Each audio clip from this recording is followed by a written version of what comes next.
조명 꺼주시고요.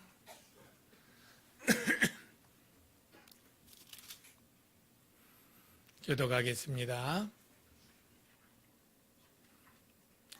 만일 너희 믿음의 제물과 섬김 위에 내가 나를 전제로 드릴지라도 나는 기뻐하고 너희 무리와 함께 기뻐하리니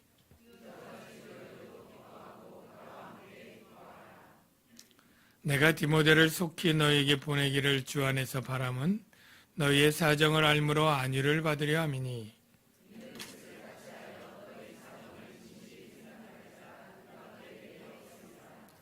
그들이 다 자기 일을 구하고 그리스도 예수의 일을 구하지 아니하되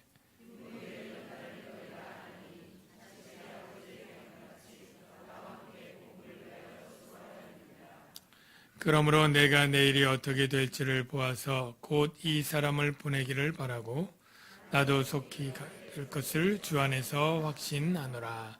아멘. 우리 좌우에 계신 분들에게 사랑합니다 인사하겠습니다. 사랑합니다. 사랑합니다. 반갑습니다.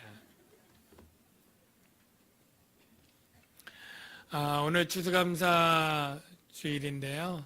네. 이 추수감사 주일의 유래는 1621년에 영국의 청교도들이 신앙의 자유를 찾아서 미국에 갔고 그해 겨울을 지나면서 많이 추위와 굶주림에 지났는데 그 인디언 부족의 도움으로 옥수수와 농사를 거둔 다음에 감사로 칠면조를 잡고 옥수수와 함께 그 인디언 부족을 초청해서 추수감사절을 지킨 것이 미국의 추수감사절의 유래가 되었습니다.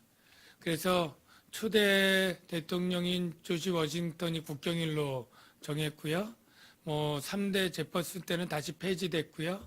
다시 링컨 대통령 때 다시 국경일이 되었다고 합니다. 그리고 11월 셋째 주에 보통 미국은 11월 넷째 주 목요일에 그렇게 추수감사주일을 드렸는데 한국의 선교사님들이 와서 그 전통을 소개하고 해서 미국이 처음 정한 1621년보다 꼭 300년 지난 1921년도에 우리나라도 추수감사절을 지키자 해서 지키게 되었고요.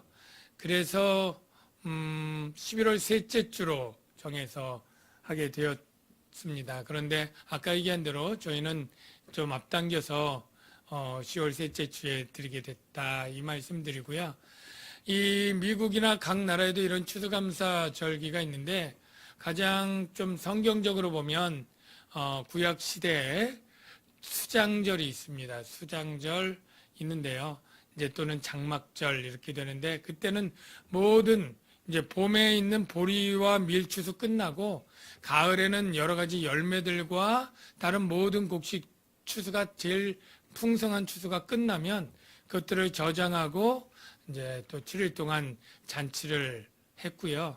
그 절기를 지킬 때 하나님이 늘 주신 명령은 너희들만 즐거워하지 말고 고아와 곽과 개, 나그네 또 어려운 레위인들 이 소외되고 가난한 사람들을 좀 도우면서 그렇게 절기를 함께 지켜라 하는 명령들이 꼭 있습니다. 그래서 저희가 감사절은 맥주감사절하고 기독교는 이제 추수감사절 두 개인데 이 절기헌금은 하여간 좀 어려운 이들 미자립교회든 또는 아까 장애우든 또는 어르신이든 이렇게 좀 사회에 소외되고 어려운 사람들을 섬기고 돕는 일에 전에 그렇게 사용하게 된 유래가 이 구약의 수장절의 그 뜻을 따른 것이다라는 것을 설명을 좀 드립니다. 그래서 이 추수감사절이니까 2부 때도 이런 얘기 안 했는데 그래도 한 번은 얘기를 해야 될 것 같아서 매년 해야 되니까 또 아시는 분들 많이 있을 거고 또 혹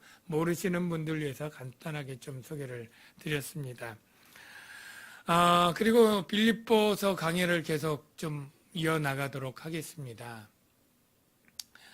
사도 바울이 빌립보 교회를 개척을 한 게 주 한 50년대 2차 전도여행 때인데 그리고부터 한 10여 년 지냈고 주 62년에 사도 바울은 로마 감옥에 지금 갇혀 있는데 이 빌립보 교회 성도들이 참 착해요. 가난하고 어려운데도 이 사도 바울의 성경금을 꼬박꼬박 보낸 교회가 빌립보 교회가 거의 제일 유일합니다. 이 사도 바울이 로마 감옥에 있을 때 여러 가지 성교비나 이렇게 힘든 이런 것들을 위해서 이 성교 물질과 헌금을 보냈어요. 그래서 그것에 대해서 감사의 인사도 할 뿐 아니라 이제 빌립보 교회 문제에 대해서 권면하는 글을 이 편지에 담고 있습니다. 빌립보 교회에게 어려움이 있었어요. 문제가 있었습니다. 그 문제는 다른 교회들과 공통적인 것은 이 로마로부터 박해가 있었다는 것. 그리고 그 당시에 헬라주의 이단 사상과 유대 율법주의의 그러한 이단의 공격이 있었다는 것. 이건 다 똑같이 모든 교회들이 당하는 것이고요. 특별히 이 빌립보 교회는 이 지도자들이 서로 갈등의 골이 깊어가지고 하나 되지 못하는, 그래서 참 하나 되어야만 외부의 대적과 싸우고 사단의 공격에 승리하고 이 영적인 어떤 공격들을 물리치고 든든히 서나갈 텐데, 이 내부의 지도자들이 갈등의 골이 깊어서 분란이 있으니 사도 바울은 얼마나 마음이 아팠겠어요. 그래서 복음에 합당히 생활하라 라는 말씀을 줬는데, 제가 몇 번 얘기하지만 그거는 복음을 믿는 그리스도인이 교회 공동체로 하나 되는 생활, 연합하고 일치하는 그 생활을 하라. 이게 제일 중요한 키포인트였습니다. 그래서 그 이후에 나오는 말씀들이 다 그에 연관이 되죠. 그래서 무슨 일, 아무 일이든지 다툼으로 하지 말고, 허영으로 하지 말고, 그리고 지난주에 봤지만 시비하거나 원망을 그쳐라. 이게 다 다투거나 분쟁을 일으킬 수 있는 거 하지 말라는 거거든요. 그러면 반대로 해야 되는 건 뭐예요? 겸손하게 자기보다 남을 낮게 여겨라. 자기 실속만 챙기지 말고 다른 사람의 일을 돌보아라. 다른 사람의 유익을 좀 챙겨라. 이 얘기를 해주면서 그 모범으로 예수님을 보여주죠. 하늘까지 높아주신 분이 땅까지 낮아지신 그 겸손함을 우리가 본받을 때 교회가 하나됨을 이루고 구원을 이루어간다. 이 구원은 영혼의 구원이 아니라 교회 공동체의 안녕이라고 지난번에 힘주어 강주어서 제가 설교하지 않았습니까? 이렇게 교회 공동체가 안녕을 이룰 때 비로소 내가 하늘의 상을 내 수고가 헛되지 않아서 기뻐할 것이고 너희가 그런 나의 자랑거리처럼 그렇게 되기를 바란다라는 내용이 지난번 얘기예요. 근데 오늘 얘기는 내가 그렇게 교회의 안녕과 평화를 위해서 내가 어떤 마음인지를 너희들이 좀 알아주면 좋겠다고 얘기를 하는데, 바울의 마음이 어떤 마음인가? 여러분 교회를 사랑하시죠? 사랑하시는 줄로 믿습니다.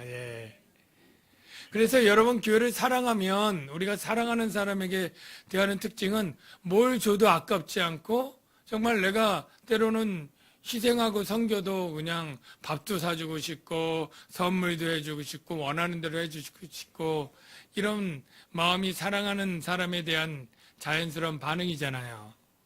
여러분이 교회를 사랑하면 교회를 위해서 어떤 마음, 어떤 태도를, 또는 교회를 위해서 희생해야 된다면 어느 정도를 할 수 있을까요?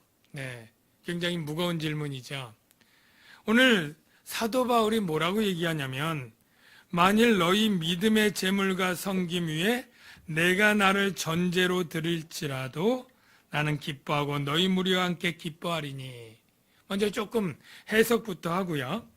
너희 믿음의 재물과 섬김이 뭐냐면, 빌립보 교회가 무슨 재물 가지고 제사 드리는 것 아닐 거 아니에요? 바로 믿음 생활하는 거예요. 아까 얘기한 대로 복음을 믿고 주님을 믿는 믿음에 입각해서 하나님을 섬기는 생활을 하지 않겠습니까? 하나님께 예배하고 하나님께 순종하고 성도들을 사랑하고 교회의 하나됨을 이루고 이런 생활, 이게 바로 믿음의 제물과 섬김이라고 하는 걸로 비유한 겁니다. 비유한 거예요. 우리가 구약 시대의 제사가 신약에는 더 이상 필요 없는 건 여러분 아시죠? 왜 그렇습니까? 예수 그리스도의 십자가 사건 때문이죠.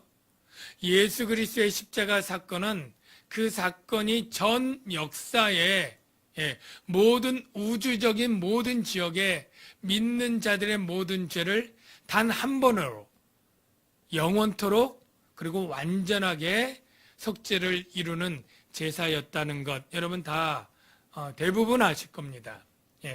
그렇기 때문에 신약 시대에는 제물도 필요 없고 제사가 필요 없고 예수 그리스도의 속죄의 죽음을 믿음만으로 충분하게 되는 것입니다. 그런데 왜 제물이냐 하면 그건 비유어죠. 로마서 12장 1절 아주 유명한 말씀인데요. 너희 몸을 하나님이 기뻐하시는 거룩한 산 제물로 드리라. 여러분 다 아시죠? 이럴 때 제사 드려야 되나? 내가 제물이 돼야 되나? 이렇게 생각하는 분은 거의 없을 거예요. 비유라는 걸 알죠? 우리의 삶이 하나님이 기뻐하시는 믿음의 삶을 살라는 것으로 여러분이 다 알아서 적용해서 들은 것처럼 바로 너희의 믿음의 제물과 섬김은 사도 바울이 얘기하긴 복음을 믿고 복음을 믿는 너희들이 교회 안에서 하나됨을 이루어서 평안을 유지하는 그 생활, 내가 지금까지 권면했고 지금까지 강조했던 그 생활을 너희들이 잘 하기 위해서 내가 그렇다면 나를 전제로 드려도 나는 기뻐하겠다. 전제가 뭘까요? 전제는 여러분 옛날에 쉽게 말하면 술을 부어서 제사 드리는 겁니다. 술을 부어 드리는 것. 영화 같은 때나 이렇게 제사하는 거 보면 때로는 이 무덤이나 이런 데 가서 아들이 이렇게 술을 이렇게 무덤에 뿌리는 것 그런 거 보신 적 있죠? 제사에도 아마 술 따르고 올리는 그런 것이 있지 않습니까? 이 구약시대의 제사 드릴 때 우리가 잘 염두에 두지 않았는데 양이나 소만 드리는 게 아니라 꼭 술을 부어서 드리는 제사의 절차가 있습니다. 민수기 15장 5절에 그 구절을 볼게요. 번제나 다른 제사로 드리는 제물이 어린 양이면 전제로 포도주 4분의 1 흰을 준비할 것이요. 어디서 본 기억 나시죠? 이 4분의 1 흰이 어느 정도 양인지를 찾아보니까 한 3.6리터 정도 돼요.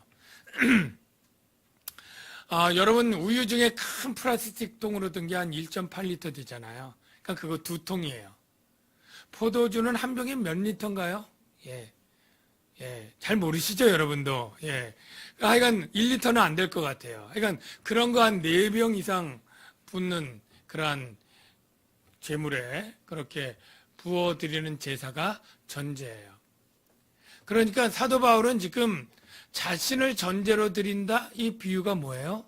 붉은 포도주를 제물로 드리는 것처럼 자기 피를 쏟아 부어질지라도 나는 기뻐하겠다.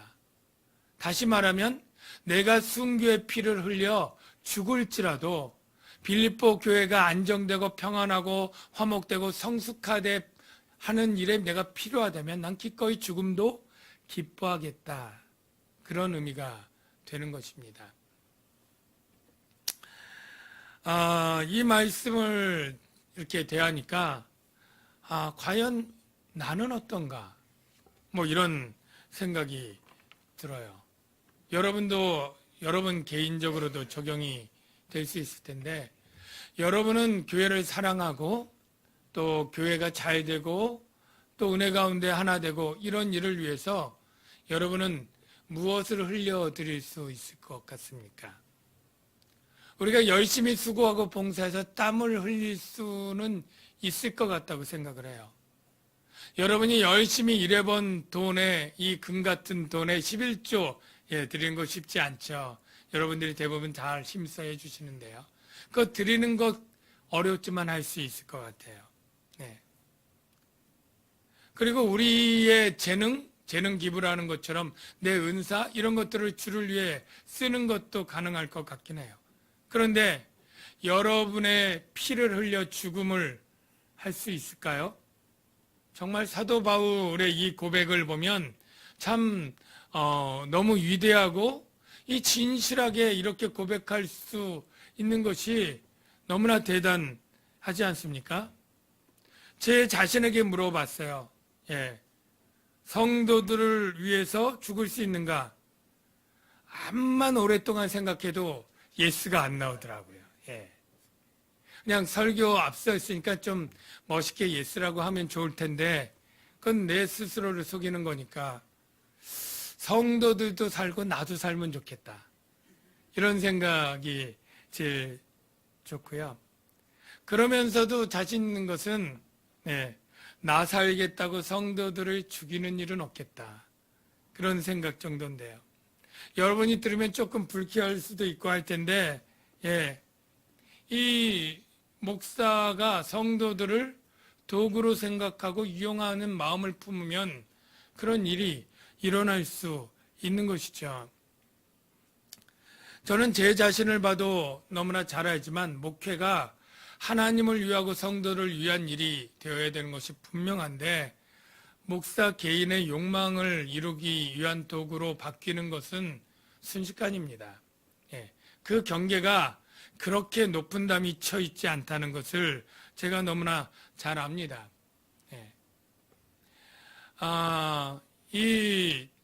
다른 교회나 다른 목사님들 하는 것을 좀 비판하는 것이 될까봐 조심스러운데 이 작은 성도들 가지고 큰 교회, 성전을 짓는 일이 한국 교회에 적지 않게 있습니다.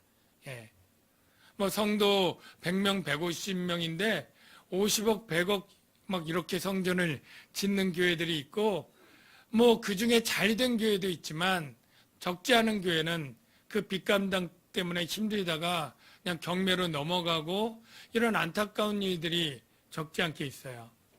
제 동기 목사님들 우리 교회가 은혜 가운데 부흥해서 한 500명 모인다 그러니까 왜 성전 안 짓느냐고. 한 200명, 300명이면 벌써 짓기 시작하는 목사들도 많고 한데 왜 안 하느냐고 오히려 그렇게 의아스럽게 묻는 그런 목사들도 있어요. 사실 큰 교회 예배당 있고 하면 담임 목사가 제일 좋아하고 하겠죠. 저도 그렇습니다. 그런데 그 성전 지으려면 목사가 돈 내는 거 아니잖아요. 대부분 성도들이 내야 되고 성도들이 다 여유 있는 것도 아니기 때문에 쥐어짜서 내야 되는 것이 일반적이에요. 적금 부어서 내고 전세로 옮겨가면서 내고 작정해서 모아서 내고 참 그분들의 그 헌신과 이건 너무나 귀하고 아름다운데 꼭 그렇게 큰 교회 져서 그 교회만 성도들 많이 모으는 것이 하나님이 기뻐하는 뜻일까? 이게 퀘스천이에요. 작은 교회로 여럿이 나눠서 신앙생활하는 게 왜 더 좋을 수 있잖아요. 꼭 수천 명 큰 교회들이 그 많은 성도들을 섬겨야 하나님이 기뻐하시는 일이라고 하는 확신이 없습니다. 그게 하나님이 기뻐하시는 일이라면 정말 죽게 살기로 해야겠죠. 그러나 그런 확신도 없고 또 교회 크면 이 목사도 인간적이어서 큰 교회 있으면 어깨가 올라가고 이름이 알려지고 어디 노예든 어디 가면 좀 힘 좀 쓰거든요. 부유하게 되고요. 이게 다른 분들에게 일부러 제가 물어본 것도 아니고 그 속을 들어가 본 것도 아닌데 제 마음에 비추어서 하는 얘기입니다. 이게 성전 짓는 게 정말로 하나님을 위하고 성도를 위한 것이라고 다 표방하지만 사실은 목사님 개인적인 욕망을 이루기 위한 것이 많을 것 같다 이런 생각을 하는 거죠. 그래서 성도들을 정말로 생각하면 오히려 그렇다고 예배당 늘리거나 성전 짓는 게 다 부정적으로 보지는 않습니다. 필요하면 성도들이 늘어나고 공간이 필요하고 부속 건물이 필요하면 교육과 선교와 이런 것들을 위해서 필요한 공간들을 마련하는데 단 무리하지 않게 하고 그 안에서 감당할 수 있을 정도로 하는 것이 그것이 아름답다라고 저는 그렇게 생각하는 것입니다.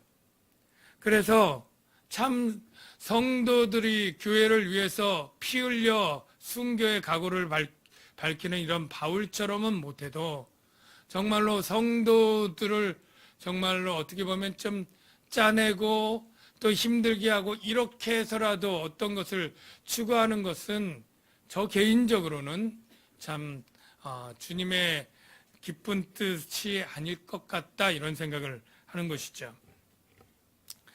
사도 바울은 이 빌립보 교회 성도들을 대할 때 굉장히 배려하고 예의 있게 지금 말하고 있다는 것을 여러분이 좀 이해하시길 바랍니다. 왜냐하면 지금 내가 나를 전제로 드릴지라도 나는 기뻐하고 너희 무리와 기뻐하리니, 기뻐한다는 말이 2번 나왔죠. 그 다음에 18절에 이와 같이 너희도 기뻐하고 나와 함께 기뻐하라, 또 2번 나왔죠.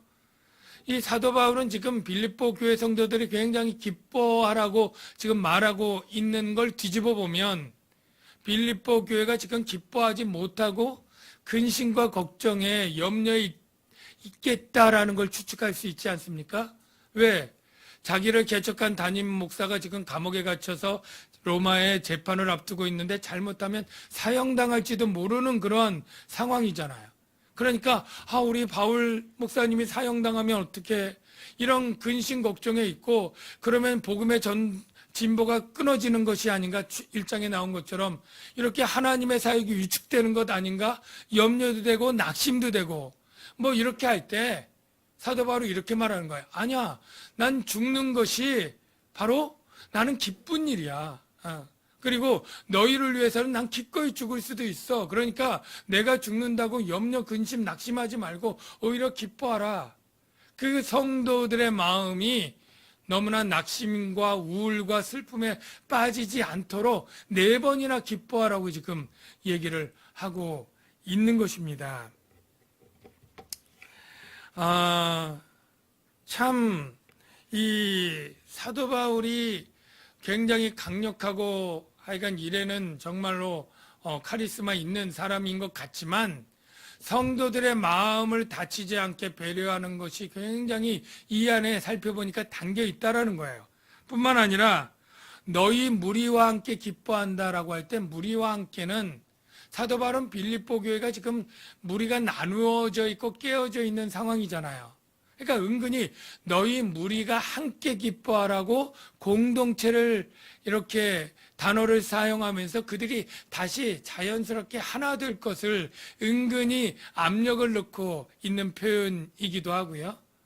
내가 디모데를 통해 보내서 너에게 위로받겠다, 이 말은 너희가 내 말을 들어서 하나 될 소식을 듣고 내가 위로받을 거야, 이러면서 은근하게 그들이 하나됨, 또 기뻐할 이런 것들을 계속 얘기하고 있는 것이죠. 이건 자세히 읽어야 알 수 있는 내용인데 하여간 신학자들이 보고 그렇게 보는 거예요. 저는 이것을 보면서 목회자들이나 지도자들이나 위에 사람들이 아랫 사람들의 마음을 정말로 살펴서 따뜻하고 친절하게 대해야 되는 그 태도를 좀 배워야 된다고 생각을 해요. 어떤 목사님이 그런 말을 했어요. 의미 있는 말인데, 목사들이 강단에 올라가면 왜 이렇게 싸나워지는지 모르겠다, 이런 표현을 했다고 해요. 그러니까 보통은 안 그런데 강단에만 올라가면 그냥 크게 그냥 한국교회고 성도고 막 좀 소위 친다고 할까요? 세게 이렇게 하고 책망하고 그렇게 싸납게 얘기를 한다는 거예요. 예. 왜 그럴까요? 예. 하나님의 말씀이 진리니까 그럴까요? 뭐 그런 생각도 드는데요. 예수님도 그러셨을까 생각하니까 아니더라고요. 예. 예수님, 우리가 보통 이렇게 심하게 강하게 말할 때는 확신을 갖고 내 말이 옳고 내가 저가 그르다라고 할 때 우리가 목소리가 커지고 세지는 것입니다. 예. 보통 그 마음이 온순하고 유순한 사람을 뭐라고 표현하냐면 파리 한 마리도 못 죽이는 사람, 그런 표현 있잖아요. 예. 저도 곤충들을 잘 못 죽여요. 예. 곤충이 불쌍해서 못 죽이는 게 아니라 무서워서 못 죽여요. 전에 샤워하러 갔는데 막 다리가 수십 개 달린 그런 벌레가 나왔는데요. 너무 놀래가지고 밟으면 박살이 날 게 너무나 끔찍해서 그 샤워기로 이제 떠내려 보내도록 강물처럼 만들어서 그거를 막 사투를 해서 간신히 하수구로 넣었거든요. 근데 또 기어서 올라오더라고요. 그래가지고 팔팔 끓는 온도로 해가지고 썰면 죽인다고 해가지고 그 목욕하다 말고 한 10분 가까이는 사투를 벌였는데요. 정말 마음이 약한 사람은요, 이 잔디 밟을 때도 잔디가 아플까봐 못 밟겠다. 예. 우리 코스모스 이렇게 쉽게 따잖아요. 그래도 코스모스 아플까봐 못 따겠다. 이런 사람도 있더라고요. 근데 예수님은요, 더하신 분이었어요. 이사야 42장 2절 3절 말씀 보니까 그는 외치지 않으면 목소리 크게 소리치지 않는 거예요. 목소리 높이지 아니하며 그 소리를 거리에 들리게 하지 아니하며 상한 갈대를 꺾지 아니하며 코스모스 꺾지 않는 게 아니라 상한 갈대는 이거 상했으니까 꺾어야지. 그것도 안 꺾었다는 거예요. 꺼져가는 등불, 이건 금방 바람에 꺼질 건데 쉬하고 끌 수 있잖아요. 안 껐다는 거예요. 이게 등불이나 이게 갈대에게 준 말씀은 아닐 거고요. 사람에게 준 말입니다. 보통 우리가 큰 소리 칠 때가 언제냐면 내가 옳고 당신 확실히 틀렸다. 당신 죄를 지었다. 이때거든요. 예. 부모가 자녀가 잘못하면 그냥 크게 소리치고 부부간에도 그렇잖아요. 성도간에도 나는 안 그러는데 집사가 돼가지고 저런 일을 하고 아직 교회 다닌 지 10년인데 아직도 못 끊고 뭐 이런 거 가지고 막 하는 사람, 자기는 안 그렇고 자기는 의롭기 때문에 그런 사람을 그렇게 심하게 말할 수 있는 것처럼 그렇게 말하거든요. 그런데 더 말할 수 있는 가장 완벽한 분이 예수님이잖아요. 근데 예수님은 예수님과 비교해서 너무나 더러운 죄인들 만났을 때도 소리친 거 아니에요. 예? 가늠하다 현장에서 잡힌 여자에게 너 이렇게 음탕하고 더러운 일을 어찌 그렇게 대낮에 할 수 있느냐고 그렇게 하시지 않습니다. 세일이나 뭐 여러 가지 죄인들 불러서 남들이 다 더럽다고 만나지도 않을 때 가서 같이 밥 먹고 친구처럼 지내잖아요. 네. 우리 그리스도인들이 특히 또 지도자들이 아랫사람이 잘못하고 뭐 그래서 권면하고 옳을 때 굉장히 자기가 의로운 것을 드러내는 방법 중에 화를 심하게 내고 야단을 크게 치는 거예요. 심지어 어떤 목사는 그 권위를 내세우기 위해서 욕을 섞어가면서 얘기하기도 하고 다 어른이든 뭐든 반말로 하는 그런 태도도 있어요. 그거 옳지 않다고 생각합니다. 오히려 예수님은 옳은 말씀, 권면의 말씀, 책망의 말씀도 그 듣는 이가 마음이 상하지 않도록 최대한 예의 있게 배려하고 그리고 그 마음이 상하지 않도록 그렇게 권면하는 것을 우리가 배워야 됩니다. 잠언 15장 4절 말씀에 보면 이런 말씀이 있는데요. 온순한 연은 곧 생명나무지만 이 온순한 연은 따뜻한 말이에요. 잘못한 자에게 따뜻한 말로 권면할 때 그가 살아나는 역사가 있고 회복되는 역사가 일어나는 거예요. 패역한 혀는 뭡니까? 가시돋친 말이에요. 마음을 상하게 한다. 저와 여러분, 저도 잘 들어야 될 말이고요. 여러분 중에 웃사람으로 있는 분 있죠? 부모님 다 웃사람이잖아요. 자녀들에겐. 회사에서도 아랫사람 있잖아요. 저도 잘 못하는 부분이 있고 완벽하지 못하지만 이 예수님의 이런 태도, 바울의 이러한 태도들을 우리가 본받아야 될 줄로 믿습니다. 끝으로 이 디모데를 이제 바울이 보내는데 보내는 목적은 디모데가 빌립보 교회 소식을 잘 들어서 이제 안위를 받게 하려고 한다라고 보내는 목적인데 많은 사람들 중에 왜 디모데를 보낼까? 그 이유가 소개가 되어 있습니다. 20절 이하에 있는데요. 이는 뜻을 같이 하여 너희 사정을 진실히 생각할 자가 이밖에 내게 없습니다. 디모데만큼 너희를 진실하게 생각하는 자가 없다. 왜냐하면 디모데가 바울과 같이 개척했거든요. 빌립보 교회. 그러니 애정이 많고 사랑이 많은 것도 이해가 됩니다. 그런데 21절, 22절 한번 같이 한번 읽어주실래요? 시작.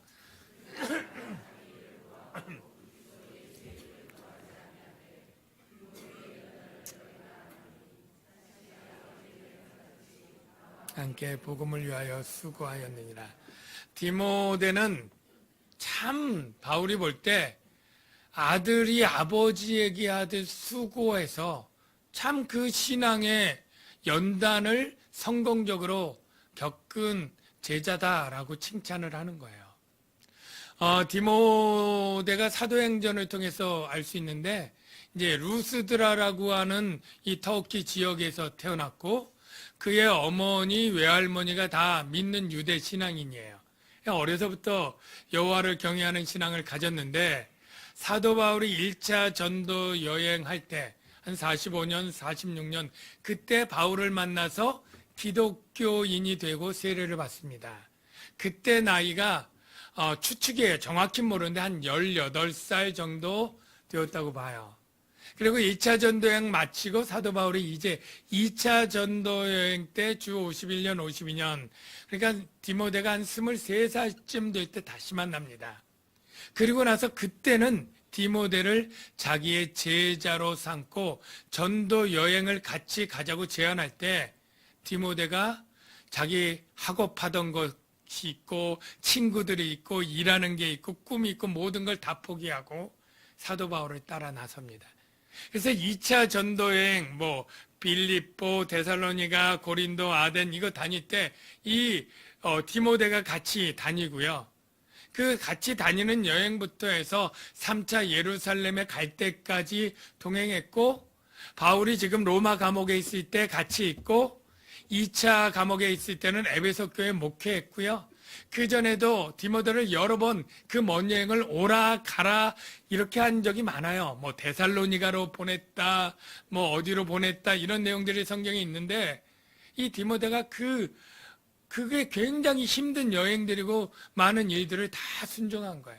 그러니까 디모데는 연단을 시험을 통해서 아주 정금같이 헌신된 사람인 것을 나도 알고 너희도 아는데 21절을 보면 그들이 다 자기 일을 구하고 그리스도 예수의 일을 구하지 아니하되 이 말은 대부분의 바울에게도 동역자가 있고 믿는 사람이 있었지만 결정적인 순간에는 그리스도 예수의 일이냐 자기 일이냐 선택해야 될 때는 다 자기 일을 구하다라는 거예요. 네. 우리가 그리스도 예수의 일과 자기 일이 같은 편에 있어서 내 일도 구하고 예수의 일도 구하면 얼마나 좋겠습니까만 어떤 일은 내 일을 하려면 그리스도 예수의 일을 포기해야 되고 그리스도 예수의 일을 하려면 내 일이 희생되고 포기해야 될 일들이 얼마나 많이 있습니까? 근데 디모데는 그 모든 일 가운데 자기의 일을 포기하고 예수의 일을 선택했다라는 거예요. 사랑하는 성도 여러분, 쉬운 일은 아니지만 우리 스스로 이 질문에 나는 어떤 사람일까? 정말로 나는 예수의 일과 내 일이 상반되게 있을 때 과연 내 일을 얼마나 희생할 수 있고 얼마나 포기할 수 있는가? 제게 물어봐도 아까도 그렇지만 이 역시 내가 완벽하게 잘했다, 탁월하다 라고 대답할 수는 없었어요. 하나 기억나는 거는 제가 이제 처음 주의 종의 길을 가려고 신학을 할 때, 그래도 그때 돈을 잘 벌고 있었을 때였다 이런 생각을 합니다. 예. 그래서 지금 11조 수십만 원 내는 것도 쉬운 일 아닌데 제가 그 20대 그때도 하여간 그 수십만 원씩 11조를 내면서 잘 될 때 소명을 받고 그걸 다 정리를 했고 또 개척교회이기 때문에 제가 결혼 폐물까지 다 해서 헌금 드리고 저는 8평짜리 단칸방으로 이사 갔을 때 그래도 그때 스스로 생각하면 그래도 내 일을 포기하고 예수의 일을 선택한 길이다라고 그래도 부끄럽지만 얘기할 수 있는 것 같고요. 그 다음에 뭐 몇 번 있었지만 사실은 생각나지 않는 수많은 일들은 아마 주 예수의 일보다 내 일을 더 많이 하지 않았을까 이렇게 생각도 해봅니다. 사랑하는 성도 여러분, 참 디모데는 모든 사람이 자기 일을 구할 때도 참 그리스도 예수의 일을 위해서 헌신한 사람, 참 아름답고 모범적인 사람 아닙니까? 저와 여러분들이 그 일의 횟수가 더 많아지고 그런 결정들이 더 많아지는 분들이 되기를 주의 이름으로 축원합니다. 그리고 또 한 가지 덧붙이면 우리가 어떤 일을 했을 때 사람들이 인정해 주지 않을 때가 많아요. 또 어떤 일을 했는데 오히려 오해를 해서 뭐 좀 튀려고 일한다든지 아니면 부정적으로 비판적인 말을 할 때가 있어요. 여러분, 그럴 때 그런 말들에 절대 낙심하지 마십시오. 또 어떤 경우는 내가 열심히 헌금했는데 그 교회 목사님이 그 돈을 잘못 썼더라 이런 때도 있고요. 내가 열심히 봉사했는데 그 교회가 없어졌다 그런 일도 있어요. 그리고 어떤 상황 가운데 정말로 헌신적으로 했다가 교회를 떠나는 경우도 있고요. 이럴 때 적지 않은 분들이 내가 헛수고했어. 내 수고가 참 의미가 없게 되었어. 이렇게 조금 서운해하고 슬퍼하는 분들 있습니다. 여러분 절대 그럴 필요가 없습니다. 그 상이 하나도 떨어지지 않았습니다. 마태복음 9장 41절 말씀을 끝으로 볼게요.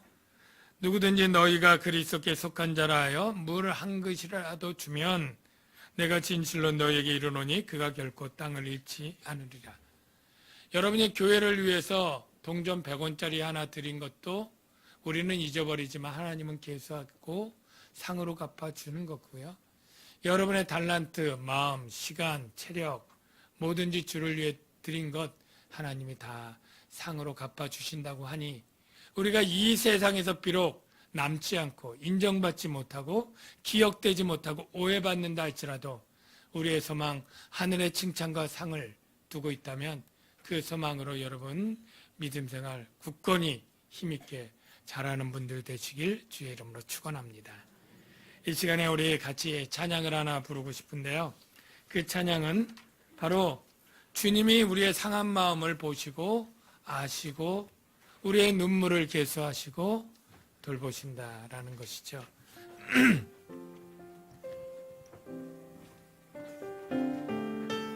주 나의 모습 보내